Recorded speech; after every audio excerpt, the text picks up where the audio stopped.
Over 4 decades ago, medical device pioneers John Abley and Pete Nicholas co-founded Boston Scientific to get life-saving technologies into the hands of physicians.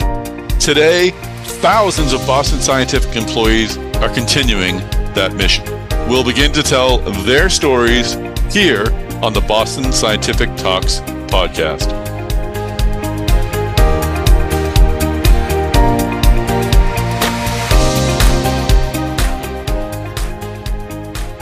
Hi, everyone. This is Tom Salemi of Device Talks. Welcome back to the Boston Scientific Talks podcast. We're going to be delving into the fascinating world of atrial fibrillation. We'll be talking about the many therapies that Boston Scientific offers. And I had the opportunity to speak with Dr. Ken Stein, who's the Senior Vice President and Global Chief Medical Officer at Boston Scientific, and also Nick Spadea-Anello, who is Global President of Electrophysiology. We covered the many modalities that Boston Scientific has to treat atrial fibrillation patients or people with atrial fibrillation who need correction, and talked a bit about the future as well. So great conversation. We talked pulse field ablation. We talked about WATCHMAN and many, many other opportunities to, again, help patients, help people with atrial fibrillation. So I'm sure you will enjoy this conversation. But before we begin, I'd like to bring in our sponsor, Dassault Systems. I'm here with Steve Levine. He is Senior Director of Virtual Human Modeling at Dassault Systems. Steve, tell me all about Dassault Systems. Dassault Systems has really been a pioneer in the use of digital technologies now for over 40 years. Most people don't know the company by its name, but they really know us through our world-class brands, the products they use, such as CATIA for the design of really complex machines like cars and planes, or SolidWorks, which is used throughout the medical device industry, Simulia for engineering, Delmia for manufacturing, or even Medidata for clinical trial management. And what really sets us apart from other tech companies is our belief that virtualization is really the closest thing to your imagination. But what's different is that using 3D technologies, you can bring it into the real world where you can test it, you can share your ideas with other people, collaborate, apply physics and chemistry to predict behavior. A lot of people are just discovering virtual reality now as if it's a new and novel capability, but we've been actually using it and pushing the limits of that technology now since day one. And what's exciting to us is that we're now able to bring that technology and focus on the medtech and healthcare industry. We'll hear more from Steve Levine about Dassault Systems a little later in the podcast. If you'd like to find out more information, go to 3ds.com. That's the website for Dassault Systems, 3ds.com. Well, Dr. Ken Stein and Nick Spadea-Anello, welcome to the Boston Scientific Talks podcast. Thanks a lot. Thank you for having us. I had to catch myself. I've had you both on on our Device Talks Weekly podcast, and it's like when you were a kid and you saw your teacher in the supermarket, just all these worlds jumbling together, and I got a little disoriented. But happy to revisit the electrophysiology business and atrial fibrillation. So much going on in this space for Boston Scientific. Dr. Stein, perhaps you could just start us off with a primer on AFib. How prevalent is it? And maybe just give us a sense of a high-level overview of where medical devices sort of intervene and stop or treat or mitigate that disease. Oh, absolutely, Tom. I'll begin by saying that the atrial fibrillation is the most common sustained arrhythmia that's seen in medical practice. In the U.S. alone, the estimate is that 1 out of every 4 Americans over the age of 40 will develop AFib at some time in our lives. Wow. And it's not just a problem in the U.S. I hate using this word nowadays, but it's a global pandemic. This is something that affects everyone everywhere. And it's a disease of aging. And so as our population ages, as lives get extended, get longer, we're only going to see more and more atrial fibrillation. Now, atrial fibrillation can cause several different issues. First, it's a rapid, irregular heart rhythm. The top chambers of the heart are just not beating in synchrony. And so patients can feel symptoms, feel palpitations, feel a racing heart. an irregular heart, may get short of breath, or may get tired easily. Uh, the other problem with atrial fibrillation is because the upper chambers aren't beating well in synchrony, blood can pool in those chambers. And if that happens, the blood clot can form. And if that blood clot then gets dislodged, goes into the general circulation, it can cause a stroke or a heart attack, or frankly, catastrophic. And so when we look to treat atrial fibrillation, we look both at what we can do to restore normal rhythm, get rid of the symptoms, but also what we can do to reduce that risk of stroke. So, high level, where do medical devices that Boston Scientific has and the field overall, what are you trying to do? We'll talk about ablation. We'll talk about some of the other tools, but where are the primary points of intervention? Tom, actually, one of the things I'd say is that we've had a very deliberate strategy to try to provide patients and treating physicians with the most comprehensive portfolio of devices to both diagnose and then treat atrial fibrillation. And so from a diagnostic standpoint, we have both implantable devices and wearable devices to measure the heart rhythm. These came from our acquisition of a company called Preventus to do patch-based cardiac monitoring, as well as our internal development of an implantable cardiac monitor called LuxDX that can track the heart rhythm, notify physicians if there are any abnormalities. And then, right, once diagnosed, what do you do to treat it? And basically, right, there are two different sets of therapy avenues that correspond to what I said earlier: managing symptoms, restoring a normal rhythm, and preventing stroke. And so on the preventing stroke side, we were the first company in the United States, and still the leading company by far, to have an approved device to mitigate the risk of embolic stroke and atrial fibrillation. That's our WATCHMAN device. And then on the treatment side, we've invested very heavily in the full spectrum of therapeutic modalities that are used to restore normal rhythm through a procedure that's called ablation. And one of the things, as we've sort of looked at and developed that strategy, and Nick, I don't know if you want to weigh in here. Yeah. Right. There's one of the things that is really an issue is that there are still a very large number of patients with atrial fibrillation undiagnosed. And even once diagnosed, both in the United States and certainly globally, there are many, many patients who don't get the kinds of treatments that we know would benefit them. Yeah, no, Nick, I definitely wanted to bring you in. I mean, we've seen a lot of growth in the portfolio, the electrophysiology portfolio. And I know you joined this business a year or two ago. I remember when we talked, you had previously been a structural heart to sort of build this out. Give us, Dr. Stein has already sort of introduced us to a few products, but give us a sense not only of your portfolio, but also of your acquisition strategy over the last couple of years, because you folks have been quite busy. Yeah. So, Tom, first of all, it's great to be back with you. I think the work you're doing in inform the field and really bring awareness has made a difference. And Thank you. What I'll tell you is Ken nicely went into the clinical unmet need. You've got 39 million people throughout the world that suffer from atrial fibrillation, for example, that are looking to somehow or another alleviate some major clinical consequences. So it starts with, when you look at the portfolio, what can we do to bring better solutions to what are problems today? And so as you think about, call it rhythm disorders specifically, and where ablation comes into the equation, we look at just the traditional way of performing an ablation and how do we make things potentially better for patients? How do you make things simpler for operators? How do you make things more efficient for hospitals or payers?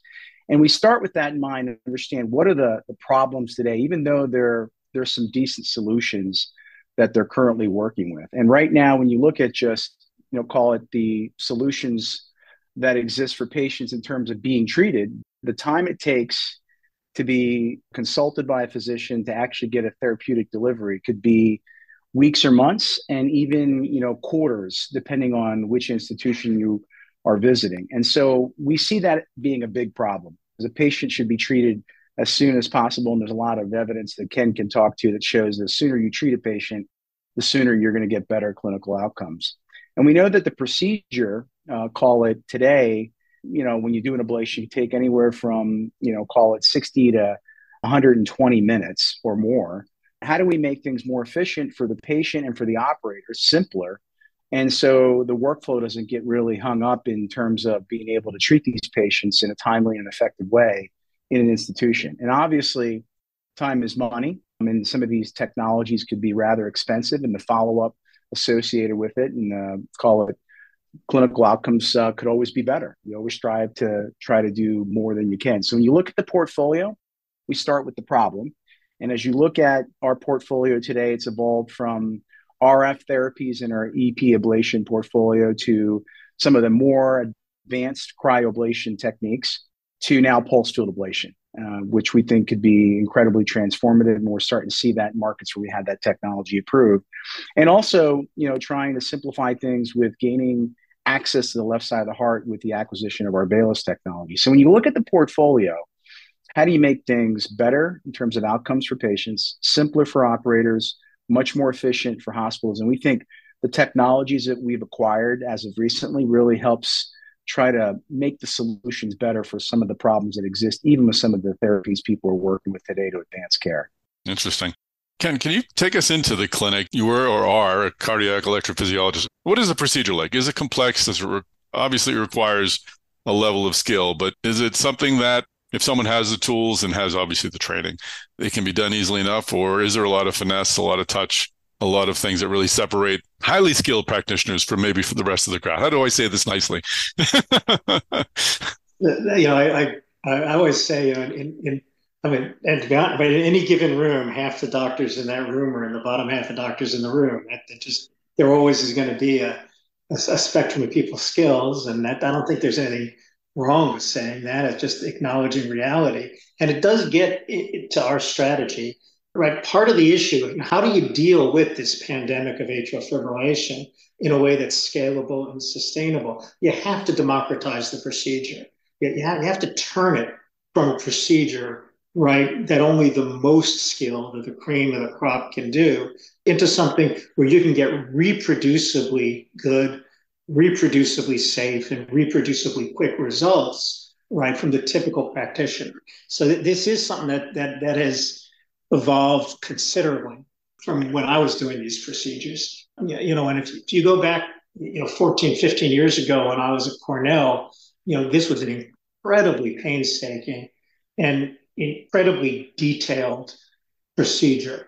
But the tools have evolved, and some of the evolution tools are things that Nick already mentioned to you, right? So one of the fundamental issues is, in order to do these ablations, we have to bring our therapeutic catheters across a wall of the heart, the wall that separates the right atrium from the left atrium. So that's something called the interatrial septum.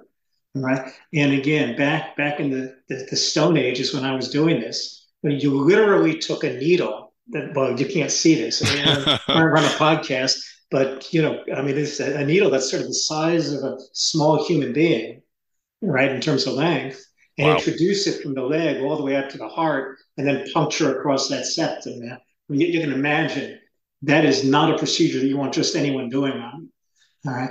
And that has evolved now with an approach that is safer, an approach that is more reproducible, and an approach that's certainly more efficient, that was pioneered by a company called Baylis. And we closed the acquisition and acquired that portion of Baylis that uses radio frequency energy, again, to reproducibly, quickly, and safely get across that septum so you can bring your catheters into the left atrium. And then the other thing that's changed has been the introduction of better technology for mapping arrhythmias in the left atrium. And we've talked before about our arrhythmia system, really the first and best system out there for high density, high definition mapping of arrhythmias. And also getting to alternate ways of doing ablation. So in the US, we recently had a cryoablation catheter approved for ablation of atrial fibrillation. And so this is now a second generation system that uses cold energy, freezing through a balloon to isolate the areas that typically cause atrial fibrillation in human beings. And those are the pulmonary veins, the veins that drain blood flow from the lungs into the heart itself. And so this is a procedure that already is much more reproducible in people's hands and typically quicker than the way everyone used to have to do it, which was to take what's called a radiofrequency ablation catheter and use heat energy and just go point by point by point by point all around the veins to try to isolate them. So that's already a major advance. But the next big advance is a completely new energy source that's called pulse field ablation that was pioneered by a company that we bought called FARAPULSE. They're the leaders in pulse field ablation. And the FARAPULSE technology, again, promises to make this procedure even safer, even more efficient, and at least as effective as the thermal ablation modalities. Fascinating. Nick, when we talked last, you were I think had just closed on the Baylis acquisition. It was a large acquisition. It was almost $1.75 billion. I was going to say almost $2 billion, but that's a lot to round up. How has the integration gone? The acquisition's over. Dr. Stein gave a great sort of overview of what it's able to do, but what has it meant for your sales team to sort of be able to provide this additional benefit? How does that fit into their bags? Yeah, so great question. I'm excited because we're market leaders throughout the world and crossing over to the left side of the heart, which is a very important step in this procedure. It's an elective procedure. Most of these procedures are elective.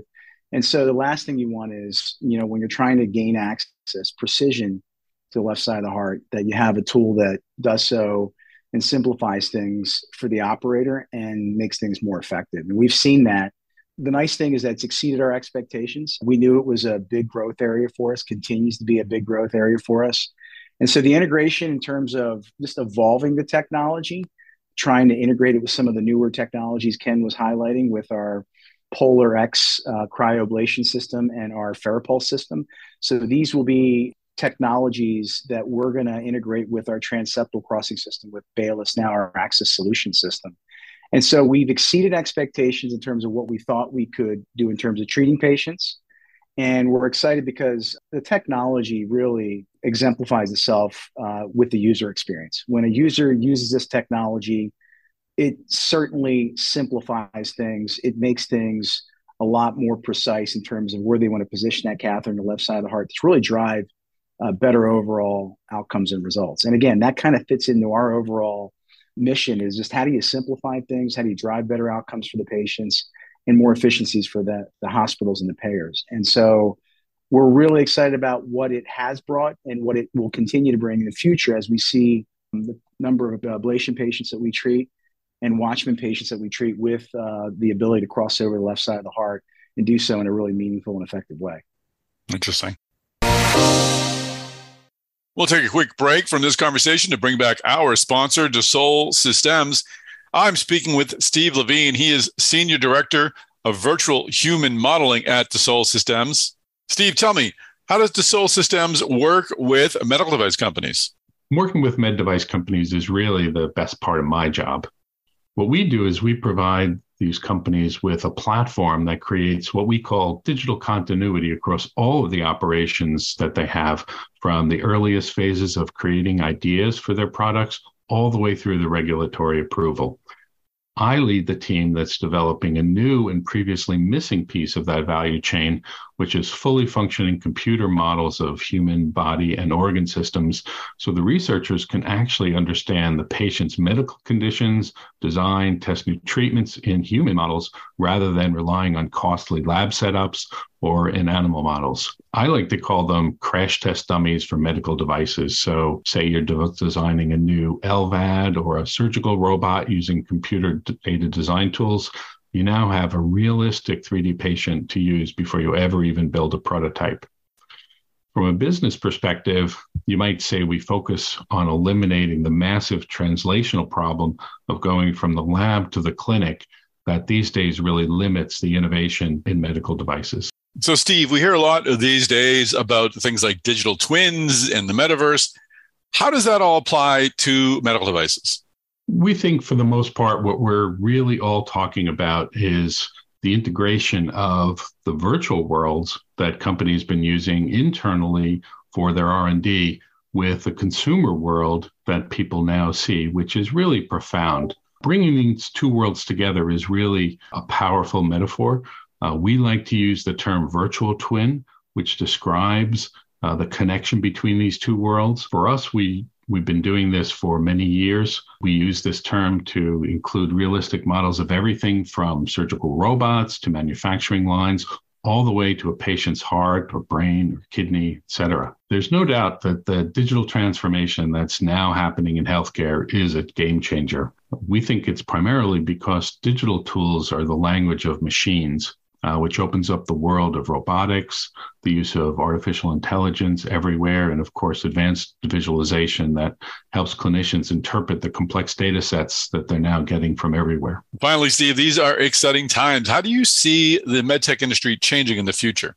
Well, we hear a lot about personalized care, patient-centric medicine, et cetera, but somehow the patient's not actually been in the conversation. So I think with digital health, patients will actually have the ability to behave more like consumers, researching their treatments in detail, shopping around, and expecting more rapid and cost-effective responses with evidence they can actually understand.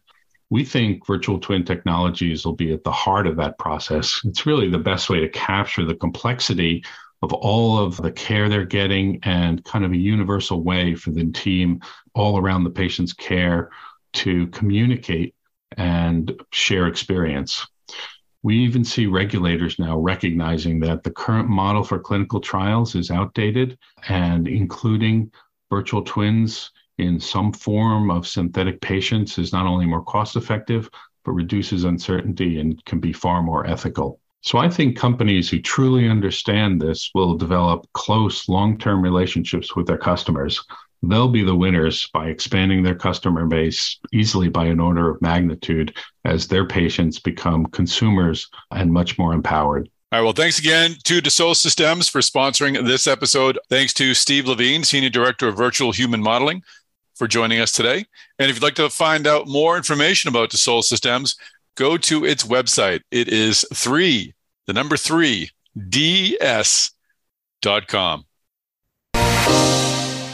Ken, if we could just drill down a little more on pulse field ablation, and then I'd like to get back to you and sort of understand how that market's going, because that's becoming a more competitive space. What is pulse field ablation? How is it for a layperson like me? How is it different? How is it an advance than previous ablation? You went over to a little bit, but what exactly is it doing differently, and why is it superior, and why are so many companies rushing to get their own pulse field ablation tool?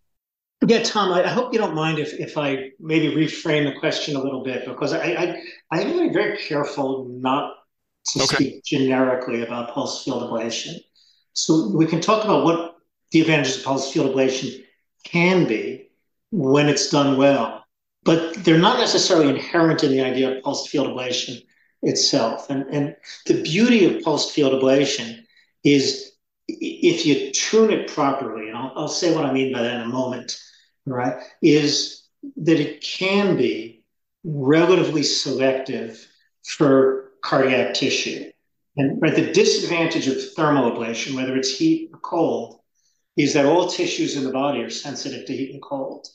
And so whenever you're ablating with those techniques, you run the risk not just of damaging the tissue that you want to damage in the heart, but also damaging surrounding tissue. You can injure the esophagus, which actually, when it happens, can be almost invariably fatal. You can injure and narrow the veins that are supplying blood from the lungs to the heart. It can cause tremendous symptoms. You can damage the nerve that actually makes your diaphragm, makes you breathe.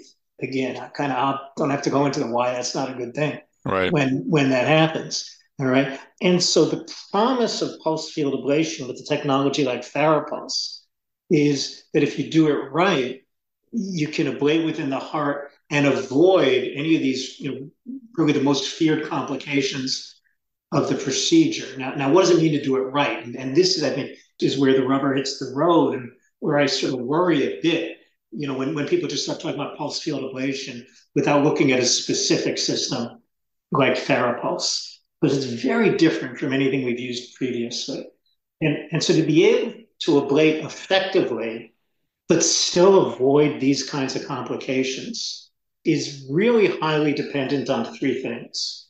It's dependent on the shape and configuration of your ablation catheter, right? That determines what the shape is of the electric field, the pulsed field is that gets generated.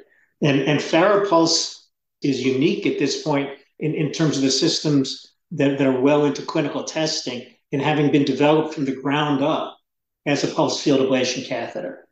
Second, there's the waveform. So this is actually sort of the secret sauce of, not just what is it a pulsed field, but what are the pulses, and how many get delivered, and what's the timing, and what's the amplitude, et cetera.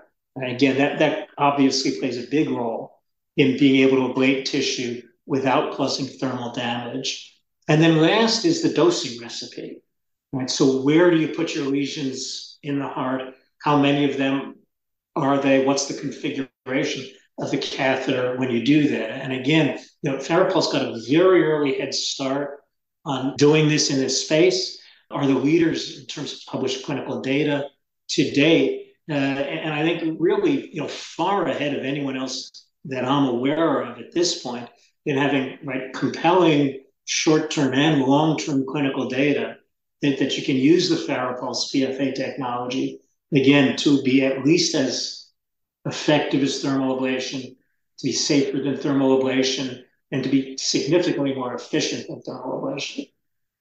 Nick, and thank you for that. You found not only a better way to ask my question, but to answer it. You answered it so well as well.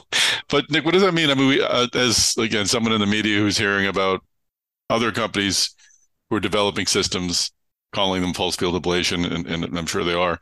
How are you sort of approaching this? Is it important for Boston Scientific to be sort of the first mover in this space, or is it just important for you to be the right mover in the space? I mean, I think you have a head start in terms of clinical approval and such. Maybe you give us also an update on where we are with FARAPULSE. I think you're expecting FDA approval soon, if you haven't already had it. I was doing some Googling before I got on. I forget what I found. Yeah. So a couple of things. Maybe the easy answer is we expect FDA approval sometime in 2024. Okay. So we publicly stated sometime the middle of the back half of the year is when we should see approval. So we're working closely with FDA on that, and we feel good about our timing. Maybe what does it mean? I'm excited about everything that we have in our portfolio, but I'm especially excited about FARAPULSE and electroporation for the reason Ken outlined. I think you can be very selective about tissue that you can electroporate. Really, you want to kill tissue cells that aren't needed, that are creating the root of the problem, and you want to preserve as much of those cells as you can to keep good healthy tissue. You don't want to terminate good healthy tissue unnecessarily, which you can do with some of these other energy modalities. So I'm excited because, as Ken alluded to, the waveform in FARAPULSE is unique. And we've seen that now with the Advent data that was published a few months ago, and that, it works really, really well.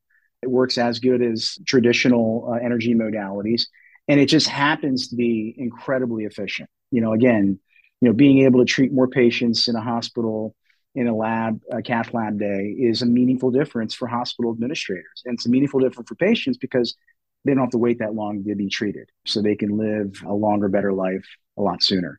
And so FARAPULSE is unique in its own way because it is the only technology that was built from the ground up on electroporation. Okay. A lot of these other technologies were built, they were retrofitted with other energy modalities in mind. And I think what seemed too good to be true in the past on whether or not electroporation could supersede some of these other energy modalities started to become a reality the last couple of years. Now, we've treated well over 25,000 patients. I'm excited because we're working with people in the markets where FARAPULSE is approved that we've never worked with. And the reason being is that people do see the differentiator because they've got other strategic PFA offerings that are available to them. And the simplicity, durability that they're experiencing with the patients they're treating, the safety, as Ken alluded to, we believe that this procedure can potentially be much safer as one gets more experience and we get more data. When you look at the real world, it certainly starts to lean in that direction. And so we're excited because we can bring better outcomes. We can bring, again, more efficiency and what we think is potentially a much safer procedure. We haven't seen any thermal damage to the esophagus to date. We haven't seen anything in terms of pulmonary vein stenosis. So we're really excited about the clinical outcomes to date. It makes things better. And so we believe that we're different. We're leading. We will continue to lead. And we're innovating in a way that I think we're years ahead of everyone that really gives us an advantage to take our position where we are today in electrophysiology and substantially improve it as we're seeing in the markets where we're already approved. And I think last and not least to say that our intentions to continue to lead in this space are really driven by trying to take today's understanding of the problems that exist and trying to make things much better moving forward for all stakeholders. Right. Well, we've talked about Baylis. We've talked about pulse field ablation. We've referenced WATCHMAN a couple of times. Ken, could you just give us the overview of what the WATCHMAN device does and any news on that front? Yeah, Tom. So the WATCHMAN device is a device that gets implanted in the upper left chamber of the heart, the left atrium, in an area called the left atrial appendage. As I said at the beginning, one of the concerns that you have in atrial fibrillation is blood can pool and then clot. And again, if that clot gets dislodged, that can result in a disabling stroke, heart attack, what have you. Vast majority of those clots, over 90%, originate in this specific area of the left atrium called the left atrial appendage. And the WATCHMAN device, basically, you can think of it as a coated stent that just covers that area and seals it off. Got a large experience now with a large number of clinical trials, both observational and randomized, that show that it gives comparable protection against stroke to blood-thinning medications, what are called oral anticoagulants. And as a result, it's been now FDA approved for many years, all right, as an alternative to oral anticoagulation for high-risk patients with what's called non-valvular atrial fibrillation, who have a reason to seek an alternative to oral anticoagulants. Now, the journey of WATCHMAN, right, is we had a new version of the device approved a few years ago called WATCHMAN Flex that brought with it improvements both in terms of ability to seal the left atrial appendage, but also just in terms of safety and simplicity of workflow for implanting the device. And then very recently, we had the newest generation of device approved, which is a device called WATCHMAN Flex Pro. And Flex Pro has a number of advantages over the Flex device, comes in a larger size for very large atrial appendages, has some new radio-opaque markers on the periphery to aid in the workflow of the implant. But probably the most exciting thing about Flex Pro is it's got a unique coating on the surface of the device. We call it HemaCoat.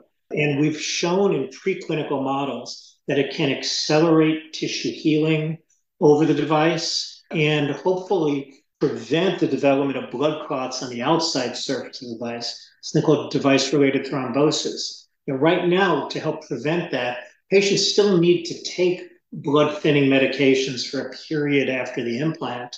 We'd like to simplify that regimen as much as possible, and it's our hope that this new HemaCoat technology will enable us to do that. And Nick, if you have anything to add to WATCHMAN, please do. But another question I just had was, how are the care settings changing for electrophysiology? Where are the people you're selling to performing these procedures, and will that change over the next 5 years? Yeah, so maybe just to add on the WATCHMAN story is another incredible story. We're global leaders in that space as well. And it's the same patient. You think about the AF patient, they need to get some sort of protection. Blood thinners don't work for most people. There's a lot of reasons why. We treated well over 350,000 patients. Today, that procedure is done in the hospital setting, as are most of these ablations done in the hospital setting. But your question specific to call it ambulatory surgery centers and what the future may hold there, we do see a potential shift over the course of time, depending on where reimbursement and call it the society's approving of these procedures being done outside of the hospital. Ablations are predominantly done in the hospital today, but we do see a potential shift over the course of time. And so when it comes to ablations, our goal is to give people options. And one of the unique advantages of our FARAPULSE system, for example, is if you want to use mapping and integration, you can do that. If you don't have to. we believe that if something's going to be moving to an ambulatory surgery center, you're probably going to see more people maybe electing for these pulmonary vein isolation procedures to do it in its simplest way and get great results. And the unique advantage of FARAPULSE is that you do not have to use a mapping system. And we've seen great results via the, call it the Advent trial, that validates that. So we do see the potential in 2025 and beyond as a potential approval throughout the U.S. may shift, that we are uniquely positioned with a lot of these different technologies, whether it's Baylis, whether it's any one of the ablation modalities that we have available, POLARx in our cryoablation system, FARAPULSE with our PFA system, or even call it StablePoint in the future with our RF offering. We see that all being advantageous if it does shift over in some way, shape, or form to the ambulatory surgery center. We're not sure about WATCHMAN because you need surgical backup for that, where that'll be in the future. I think that's a little bit different. That'll probably still be in the hospital setting.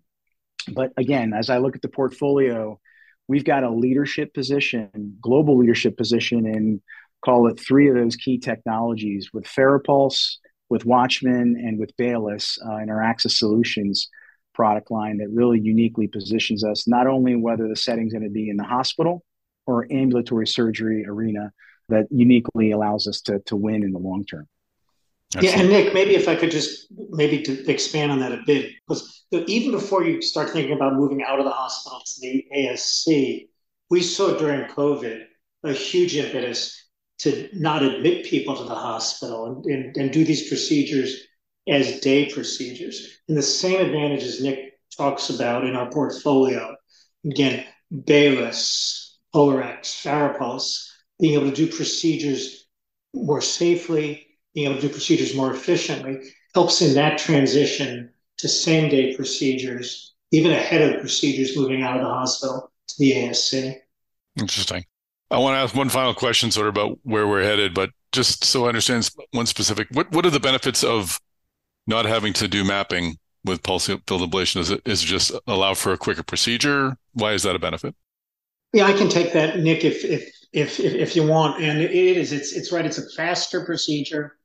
And we talk about benefits of that to the healthcare system, the hospital physicians. That's also a benefit to patients. As someone who's had one of these procedures myself, you don't want to be under having any kind of procedure done on you longer than is absolutely necessary. Nothing good happens when procedures take longer than they need to. And so for the really most straightforward types of ablations that we can do, if we can show practitioners that they can get great results without needing to map, that speeds up the procedure, it reduces the cost of the procedure to the system. It's better for everyone. Excellent. I would probably add it's just going to be more cost effective. And when you look at the ambulatory surgery center, it's all about, trying to get patients safely and efficiently in and out. So not only efficiency in terms of time to do a procedure, because it won't be that much more to map, but the cost. And ambulatory surgery centers will be more diligent on that, just like we see in Germany today. Nobody maps in Germany. It's predominantly because of cost. Okay. That's good to know. Final question. What's the next final frontier or the next big frontier for this space? I mean, we've been talking about the treatment of the heart itself, but are there going to be advances in maybe how that device is delivered to the heart? Is there an opportunity for interventional robotics? I mean, just kind of put on your futuristic goggles for a moment. How do you see the specialty changing? Yeah, Ken, you want to start first? All right. Yeah, Tom, I love the vision in the question, and it's important, right? Because one of our core philosophies is we're never done innovating, and you always need to keep on innovating. So I think there are a couple of areas that I see as sort of the next frontier. One is expanding the range of arrhythmias that we treat with FARAPULSE and pulse field ablation. So our initial trial, Advent, was aimed at people with what's called paroxysmal atrial fibrillation. It stops and starts. We are in the second phase now of enrollment in a trial called Advantage, which looks at persistent atrial fibrillation, where it stays. And we've announced a intent to start a trial early next year called Avant-Garde, where we'll be looking at first-line ablation therapy as opposed to giving patients a trial of antiarrhythmic drugs first for persistent atrial fibrillation. And then down the road, you can see going even beyond atrial fibrillation into other arrhythmias like ventricular tachycardia. There are also going to be advances in the design of the catheter. We look at FARAPULSE not as a single product, but as a system. And we're going to have multiple different configurations of ablation catheters with different capabilities to deliver the FARAPULSE pulse energy system. As I said earlier, right? The kind of therapy that you get is very dependent on catheter design. And we don't believe in a one-size-fits-all. We're going to have different types of catheters for ablating different types of arrhythmias. But Nick, I don't know if you want to add anything else as to how you see the future. Yeah, no, I mean, the future is incredibly bright. I think Ken did a nice job of highlighting just how we want to expand indications and other patient populations, and also evaluating other lesion sets outside of the pulmonary veins with things like electroporation or FARAPULSE, but also concomitant procedures. The opportunity to treat a patient and have an ablation and a WATCHMAN in the same setting. Today, these patients have to get two different procedures. I was wondering about reimbursement doesn't cover it. And we've got a good body of evidence that'll be coming here in the next year with the trial that Ken and the team executed, the option trial, that looked at a lot of these patients that correlate between ablation and an LAC device. And a lot of these enrollments were concomitantly done.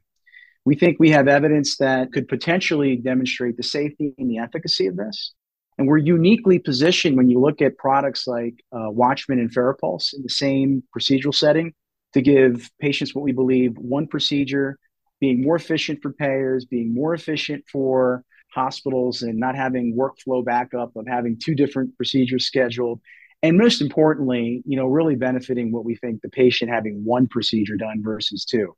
So the future is really bright in terms of all of these technologies, expanding indications, and the opportunity to treat these patients in some sort of concomitant setting that really benefits everyone. Fantastic. Well, those were both reasonable and practical answers. I'm disappointed neither of you bit at my robotics piece of bait, but we love talking about robotics. But this is good too. This is great. Thank you so much for the overview, and look forward to of course, tracking your progress in the future. Yeah, appreciate it. Thanks for your time. Well, that is a wrap. Thanks so much for joining us on this episode of Boston Scientific Talks. Thanks to Dassault Systems for sponsoring. Please subscribe to the Device Talks Podcast Network so you don't miss a future episode of Boston Scientific Talks and our other great podcasts. Please also share this episode of Boston Scientific Talks. And when you're there on LinkedIn, reach out to me, connect to me. I am Tom Salemi, Editorial Director of Device Talks. Once again, I hope you subscribe to the Device Talks Podcast Network on any major podcast player. You can also find all of our great podcasts at devicetalks.com. All right, folks, thanks so much again for joining us. Have a great day. We'll have another episode of the Boston Scientific Talks podcast coming to you soon.